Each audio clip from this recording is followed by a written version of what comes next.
Hi, Shadi. Hi, Bob. How you doing?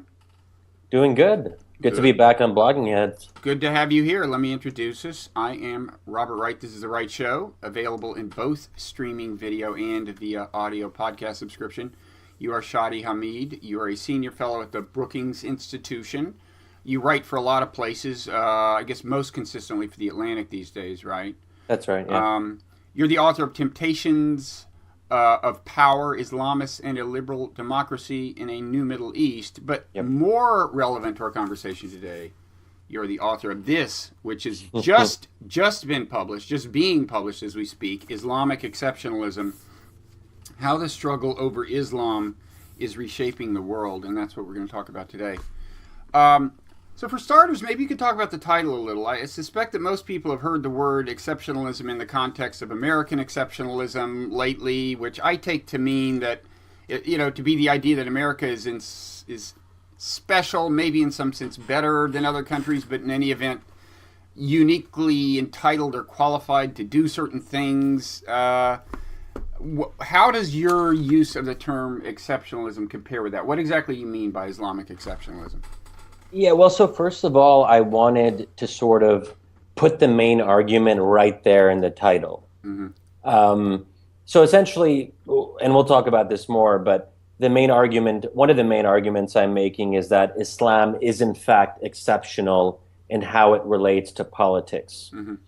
And I thought exceptionalism was actually a good word to use because, in my view at least, it's value neutral. Exceptionalism can either be good or bad depending on the context. And it'll be interesting for me at least to see how Americans versus others respond to the title, because it does sort of draw on this idea of American exceptionalism, which we generally see as a positive thing, I would say. But I think there's also a sense that being exceptional can also be a problem, that if everyone is one way and you're a different way, that can also produce its own set of problems. So I think in that sense, the title captures the complexity of what we're talking about, that there aren't easy answers. It's neither obviously good nor bad. And we have to look at how Islam translates into everyday life in particular contexts and then determine, is this example good or bad, and so on. Okay. So you want to emphasize for American and other readers that they shouldn't assume that Islam is more or less like the religion they're familiar with, Christianity, whatever, in particular in how it relates to politics, right? Exactly. So I think this part will be controversial for some people. And I think that there's a liberal faith in the US, at least on the coasts, that we all ultimately want the same things. All the great religions essentially have basically the same founding principles, and there's a kind of universality that applies to all peoples, all cultures, and all societies. And that's well-intentioned, and I understand the desire to emphasize that now, especially in a time of Islamophobia, but I don't think it's analytically accurate. I don't think it's true. And that's what I want this book to do, is to sort of force at least more people to reckon with that possibility that Islam may in fact be different in very important ways that have implications for how we see the Middle East. Okay. So I personally, when I look at it, I don't see Islam's distinctiveness as necessarily being a bad thing, where I think you would find people who would say, well, it is a bad thing. So, I mean, that will be, I think, part of a debate here. Right. And I guess you would say that not understanding its distinctiveness could be a bad thing. It could lead us to do things that are counterproductive, in your view. Yeah, because if we insist on fitting Islam into this essentially Christian framework, that Islam has to follow the same trajectory as Christianity did many centuries ago. So going through a Reformation, Counter-Reformation, Enlightenment, onto modernity, this kind of natural trajectory towards the end of history, let's say, that the arc of history is bending in a particular direction. I think to sort of superimpose that construct on a religion that is very different in critical ways is problematic. I think it's also patronizing and presumptuous. I mean, why exactly should Muslims have to follow the same path that Christians did before? I mean, that to me, that presumption is so implicit in a lot of the conversations we have in the era of ISIS. And it goes without saying, and that's what troubles me, that it just seems so obvious to people. And I want to challenge that. I mean, there are a lot of people it doesn't seem obvious to. There are a lot of people who think that the opposite almost is obvious, that these people are radically different. And I assume you think it's possible to err in that direction as well. I mean, maybe to overestimate the kind of rigidity of current beliefs, and if that makes sense. Yeah, so there's no doubt that there are people, and I would sort of put them on, let's say, that the Islamophobic right, people who seem to have a kind of anti-Muslim bigotry. In those kinds of circles, it's very common to say, well, Islam is different, it's bad, it's prone to violence and all of those things. I'm not sure how much progress can be made with people who already have those deeply held opinions about an entire religion and aren't willing to look at the nuance. But I think there are a lot of people in between, and certainly a lot of politically correct, let's say, American and European liberals who want to believe or convince themselves that Islam will end up the same way Christianity did, and it's just a matter of time. So they might say, yes, Islam is different now. Yes, it plays an outsized role in politics today, but that's only because it hasn't yet gone through this process of reformation.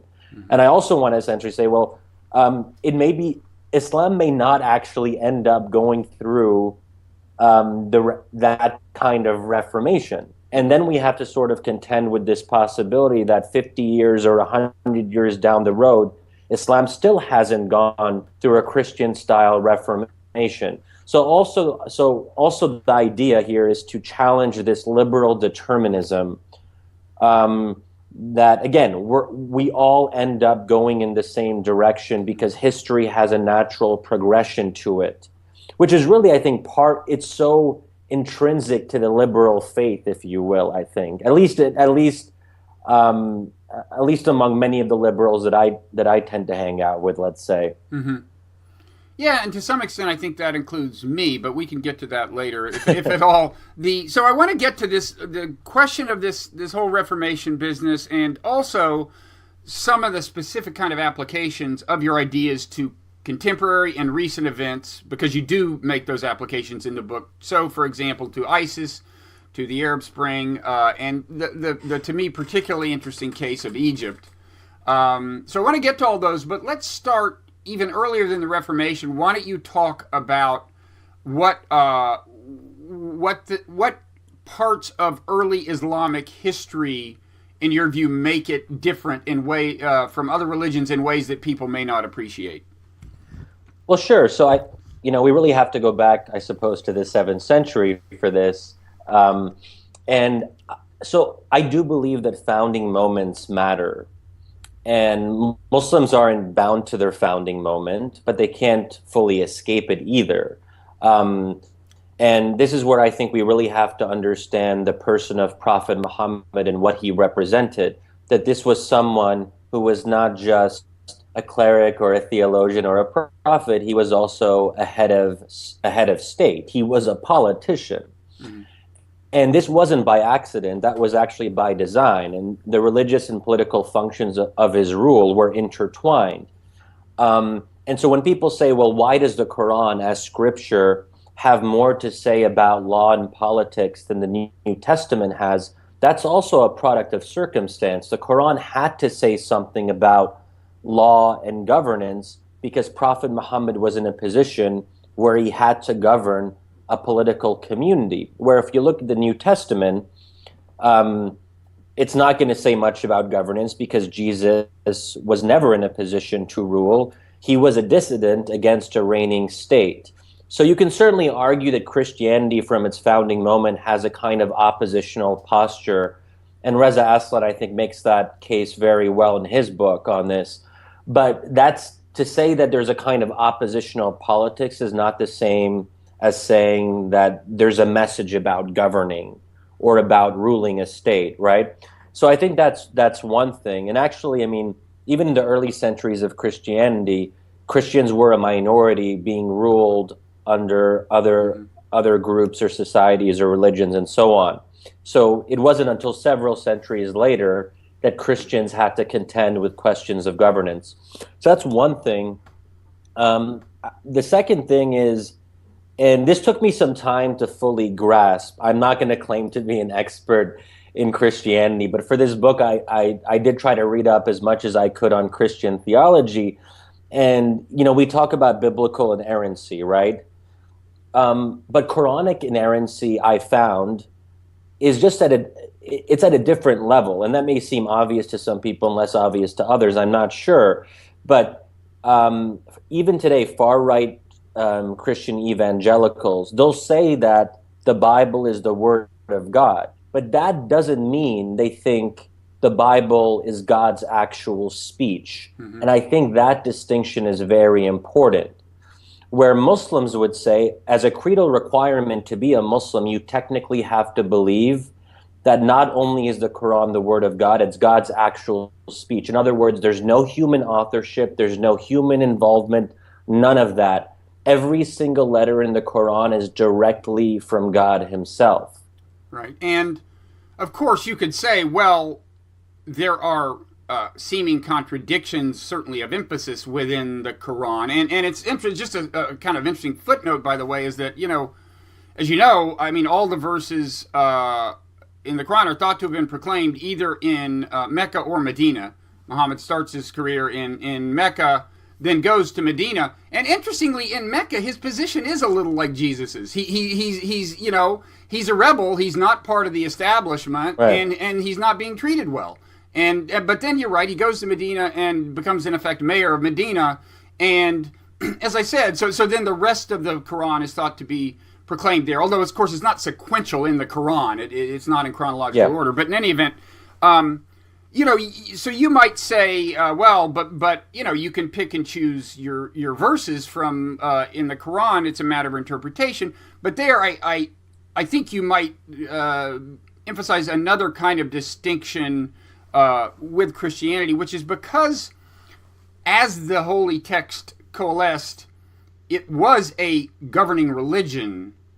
You know, in the aftermath, there developed a system of legal interpretation that, I mean, you know, and the Hadith, you know, the sayings of the Prophet were part of this, you know, part of the grounds for, in turn, interpreting the Quran. But there developed systems of legal interpretation that tried to settle some of these seeming contradictions. And so it's true that the text almost, you know, it's part of an immediate evolution into a system of law, right? In a way that Christianity is not.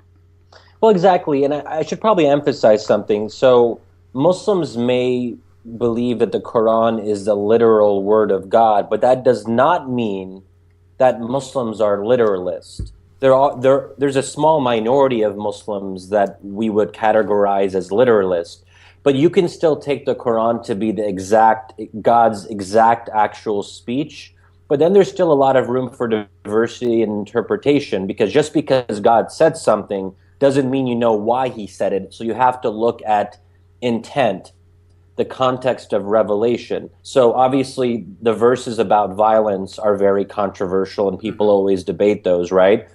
But, you know, it makes a big difference how you situate those verses. Were those verses revealed in the context of a particular battle at a particular time? And if so, they may not be applicable for all times or contexts. So there still is a great deal of room for diverse legal interpretation. But you're certainly right that there was an elaborate legal structure that evolved early on in the development of Islam. And there are four main schools of Islamic law, at least in the Sunni tradition. And there you do have, again, quite a bit of diversity. But what all those schools share is a basic sense that Islam is very much involved in everyday life, politics, and governance, and that it cannot be privatized, it cannot be separated. So no one really, until the modern era, disagreed with that, and that's why if we had talked 3 centuries ago, the word Islamism wouldn't make any sense, because Islamism only makes sense in opposition to something else, secularism. But in the pre-modern era, Islam's role in everyday life went without saying, so it was never said. And that's what I think where modernity becomes such a destabilizing force for Muslim majority populations, is that it questions this basic order of things, this overarching religious culture that had been there for the better part of 12 centuries. Okay. So, let's see. So there is a body of legal interpretation, and as you said, diverse legal interpretation. There is variation. There are different schools one can draw on, and also there have been innovations over time. There has been evolution of the legal interpretation, and there are different strands you can choose. So ISIS, for example, I gather puts a lot of emphasis on some guy who lived around the 13th or 14th century, who even then was a little marginal. I mean, it wasn't the mainstream interpretation even then, but he in turn asserted that the only valid version of Islam is the kind that was practiced and enunciated by these, I guess, the Prophet and a few, contemporaries, more or less. And so that's just an example of that, and then you get these letters from other imams saying, no, ISIS is wrong. But there is a guy that ISIS can point to from 7 centuries ago who in turn, who had the, so that's just to give people some sense that there is variation. It's not a monolithic legal interpretation, I guess you would say. Exactly, yeah, and it's a very diverse one, and that's why I think you see so many different strands of Islamic practice. And even if we just focus on Islamist movements, on the extreme far right we have ISIS, and then if we go quite a bit of the way to the left, we have parties like Ennahda, which kind of are self-styled progressive Islamists. So, I mean, that's why I think it's very problematic for us to talk about Islamism writ large as one general thing or one general problem, when the range of groups that we have in the region today are quite numerous, and in some contexts they actually oppose each other or even consider each other apostates. ISIS considers the Muslim Brotherhood to be apostate, so on and so forth. So when I talk about Islam playing an exceptional role, I would never want people to take from that I'm saying Islam is just one thing. What I am arguing, though, is that Islam as a faith tradition has been and will continue to be resistant to secularization. That is one of the main arguments I'm trying to put forth. Okay. So let's, I want to talk about this Reformation business. Before we do that, since you've used the term Islamism a few times, why don't you go ahead and define it? Because I actually think there's some confusion over that. Yeah. There are even people who think it means the same as Islam. So why don't you tell us what you mean by Islamism? So I generally define Islamist groups or parties so Islamist groups are those that believe that Islam and Islamic law should play a central role in public life and politics. That would be the general definition I would use.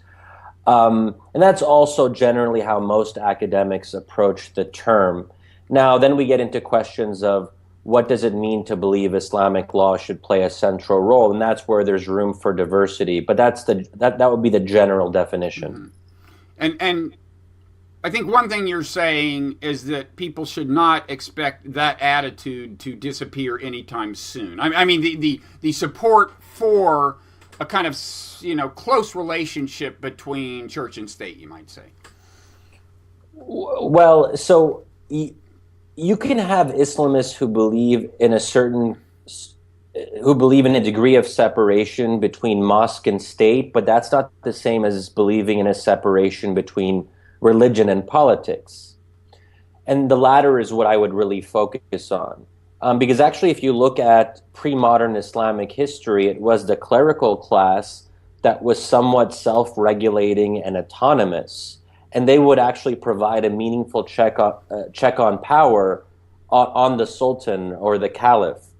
So you can, so those are two different things. But what I would say is this idea that there can be a real separation between Islam and politics, we should not expect that to happen anytime soon, certainly not in our lifetimes.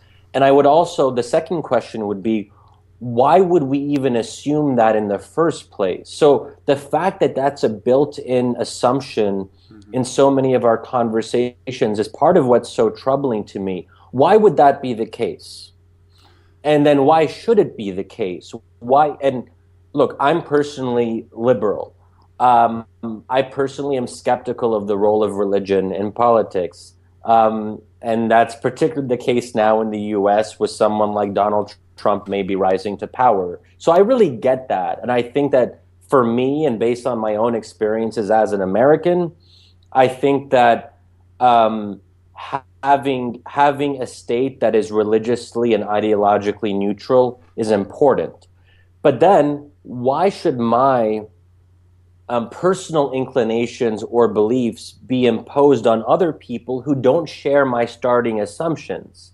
And that's a question I always pose to people when I get in this debate. Well, they say, well, we think this is better. Liberalism is better. Secularism is better. And then that, yes, it may be from our standpoint, but you can't force people to be liberal or secular against their will if they don't want to be, right?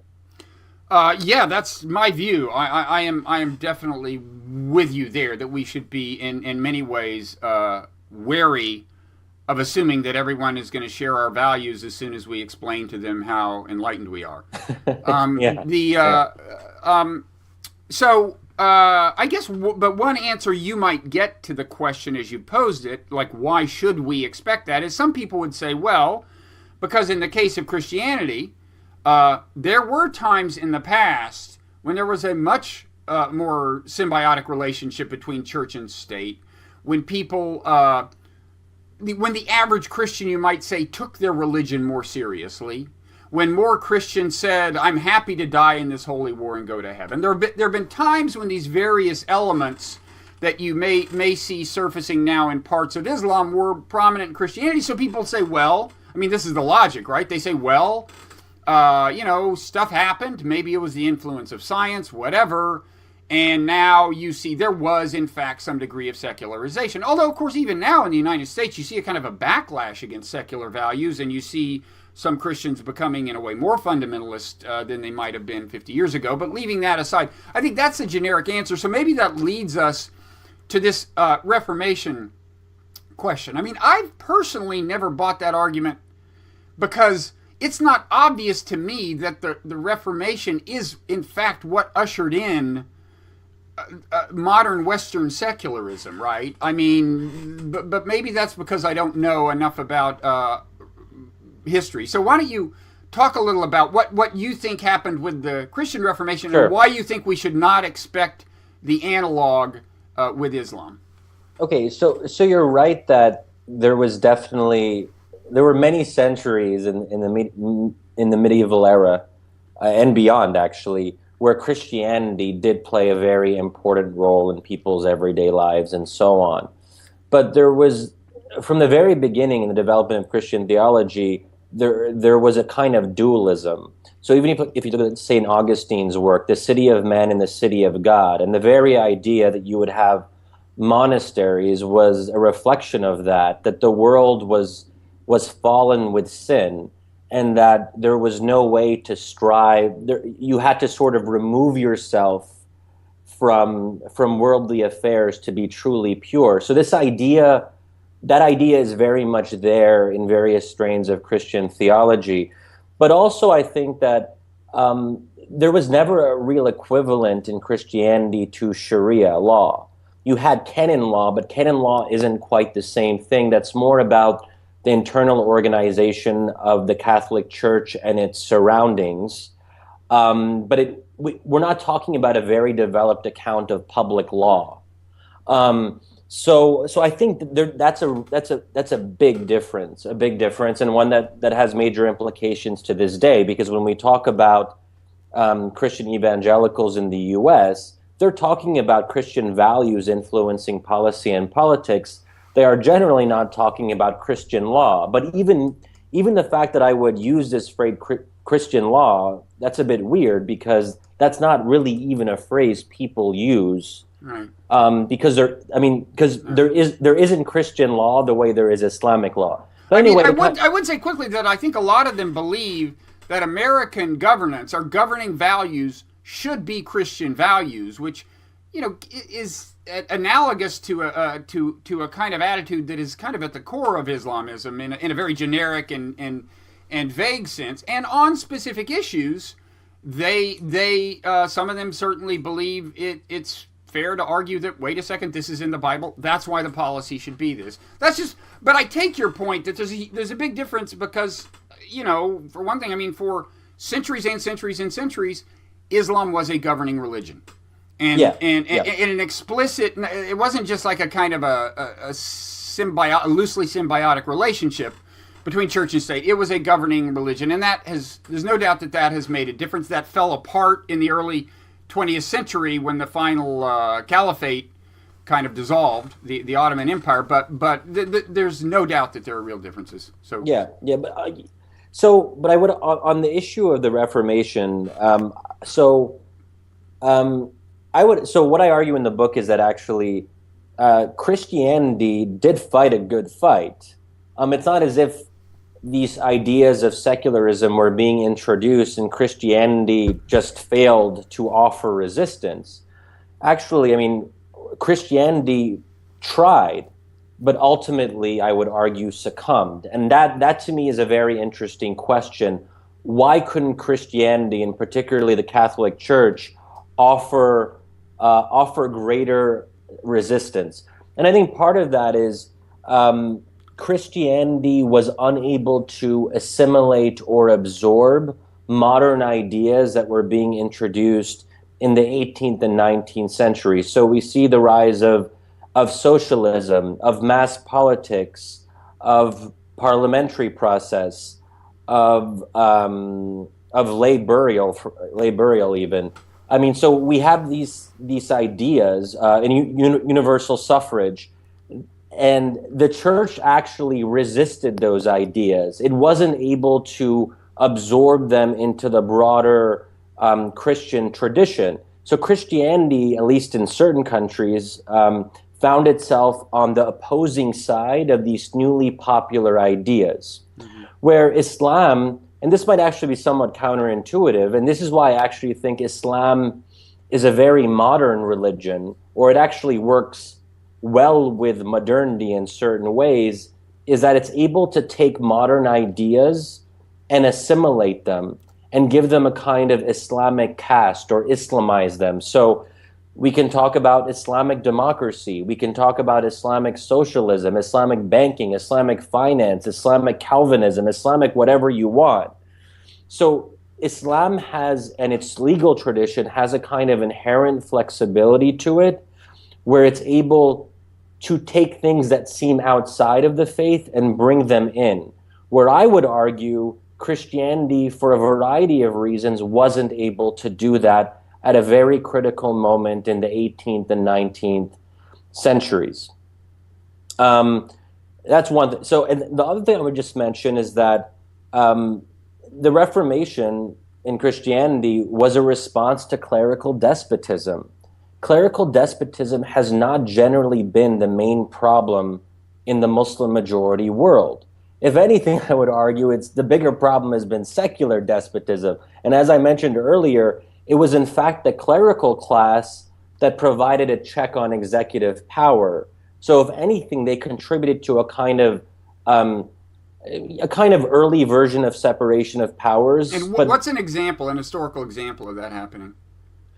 Well, so for the clerics to grant legitimacy to a caliph or to the caliphate more generally, they essentially there was almost a kind of understanding that the caliph had broad discretionary power but ultimately he was accountable to something beyond himself. The legal tradition, Sharia. And who were the keepers of Sharia? The clerics. And there was also a considerable decentralization. So we're not talking about modern states where the sultan or the caliph controls everything. A lot of legal practice was happening at the local level, and that's not something the caliph could really interfere with. So we're also, I think, it's hard to talk about Islamic law in the modern context, in part because Islamic law wasn't designed for modern nation states. It was designed for the pre-modern era. And I think that's also part of what makes it so difficult to find a reconciliation now. But I would say that was the basic bargain that we saw through centuries of Islamic history, this kind of self-regulating clerical class that could say to the caliph, well, actually, this is our own domain. We're going to issue our own legal judgments on the local level. And if you interfere too much, then we can always question your legitimacy. Okay. And I gather that, I mean, there was decentralization within the clergy in a certain sense, right? I mean, it's not like, it probably differed from time to time, place to place, but certainly right now, it's not like there's a pope. I mean, there's lots of imams that have varying degrees of stature. And, you know, I think that even in Iran, that you know, more than one opinion matters, right? Exactly. And this is actually, I think, an example of something that can either be very positive or kind of negative. When we think, well, oh, there's diversity of scholars and there's decentralization, and really you have a situation now where people who don't have the best qualifications can sort of self-advertise as preachers or imams or whatever. And that can actually be dangerous because you can have a lot of Salafi, ultra-conservative preachers who claim legitimacy, and they're saying, well, we don't care about the established tradition, we're going to make our own judgments. And that's where you have people like the clerics of the Islamic State or Al-Qaeda who are not regarded as part of the mainstream tradition, but because of the decentralization we've seen over decades, they can build their own kind of local base of support and get their ideas out to a larger audience. And that actually is a little analogous to Protestantism. I mean, because there's no centralized authority, you get this churning and this creation of whole new denominations and this kind of radical evolution of denominations and so on. Okay, so you want to, one thing you want to guard against, while emphasizing that there can be such thing as Islamic democracy, even according to some Islamists, you want to guard against what you consider a kind of naive assumption that it would look a whole lot like what we think of or what our ideal, the Western ideal of democracy is, right? And I think you got into this in your last book. Yeah, exactly. That liberalism and democracy are not the same. Sometimes they can be in tension. Democracy is more about representatives and leaders being responsive and accountable to the voting public, and a relationship with citizens in a kind of vertical relationship. And there has to be meaningful competition in a democracy. There has to be some degree of civil liberty so people can express their views. But that's what I would emphasize when we're talking about democracy, where liberalism is more about the non-negotiable personal rights and freedoms and civil liberties that aren't necessarily intrinsically part of the democratic idea. And that's why we see this tension in many different contexts. And it's not just in the Middle East with the role of religion in public life. And this is why I think the rise of Trump, as scary as it is for me personally, I think it helps Americans understand this tension in a more acute way. That Trump, we actually stand the chance of electing our first ever illiberal Democrat. That would be very interesting if it happened, and I think it would challenge a lot of our assumptions there. So we should emphasize, in case anyone doesn't get it, that when you say illiberal Democrat, you don't mean Democrat with the big D, and you're not talking about liberalism in the sense of on the American political spectrum. You mean Classical liberalism. Right, right. Okay, so with that, go ahead. Yeah. Um, and when it comes to things like Islamic democracy or whatever you want to call that, um, it raises this question, which I think is very difficult for us as Americans to answer, which is what if, Egyptians, Jordanians, Tunisians, whatever, decide through the democratic process that they don't want to be liberal? What if they decide to pass through a parliament, through a legislative process, constitutional amendments which restrict personal freedom?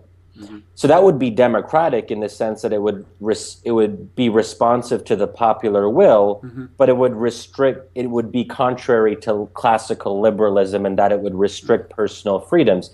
But I mean, this is something we deal with here even in the US. I mean, prohibition is an example of this. You can override constitutional protections. You can introduce new amendments if you have, let me make sure I have this right, two-thirds of both houses of Congress and 75% of the states. So theoretically, if there were enough extremist people in the US and they lobbied their representatives, they could essentially negate parts of the Bill of Rights if they really wanted to. So it's not as if constitutions are 100% protection against the tyranny of majority. It's only a question of how high the majoritarian bar is.